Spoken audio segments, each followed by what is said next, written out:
એક કવિ રાજા સાહેબમાં ઘોડી વેચવા નીકળ્યો છે. ઘોડી 1000 રૂપિયા આપે એને મારે આપવી, 999 નહીં, એક પાઈ પણ ઓછી નહીં. કોણ દે સાહેબ? કોઈને ઘરનાને ગમે તો ભાઈઓને ન ગમે, ભાઈઓને ગમે તો ઘરધણીને ન ગમે. થતા થતા ટૂંકમાં કવિ થાકી ગયા.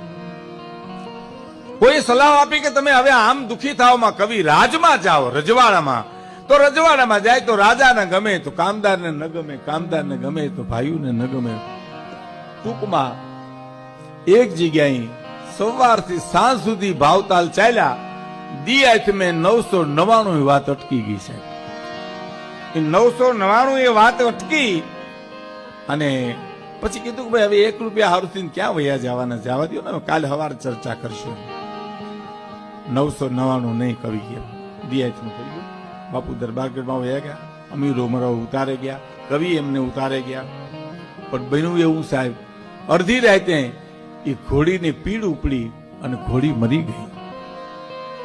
ઘોડી મરી ગયા પછી સવારમાં દરબારને માણસોએ કીધું બાપુ કવિની ઘોડી મરી ગઈ. કે શું થયું? ગમે કઈ કરોડ થયો કે ગમે હોય, બહુ કરી. કવિને ઉતારે કીધું તમારી ઘોડી મરી ગઈ. એટલે માથે 20 વર્ષનો કંદોતર ગુજરી જાય એમ ફાલ્યું ઓઢીને રોતો રોતો દરબાર ગઢમાં આવ્યો ને પછી છાના રાખે, કવિરાજ આ તો ઘોડી છે, પ્રાણી છે, આમાં એટલું રોવાનું હોય? છાના રહ્યો, છાના ના રહ્યો બાપુ કેમ એમ. અને પછી દરબારે કીધું કે ભાઈ આમાં તમારી એક ઘોડી નહીં, જે ઘોડા છો તમે મારી ઘોડામાંથી તમે લઈ જાઓ. કામ રડો છો એટલું બધું? અને રોવાનું કારણ? અને સાહેબ કારણ આ વાર્તાની મજા છે. કારણ એ બાપુ દરબાર ઘોડીથી મરી ગઈ એનો મને રંજ નથી, પણ તારા રાજમાં 1 રૂપિયાનો ફેર ભાંગે એવો માણા રાખ્યો નથી. કે તારા રાજમાં 1 રૂપિયાનો ફેર, આપણે કહીએ કે ભાઈ ફલાણા ભાઈ તો કઈ તો 1 રૂપિયાનો ફેર ભાંગે એવો માણસ સાહેબ.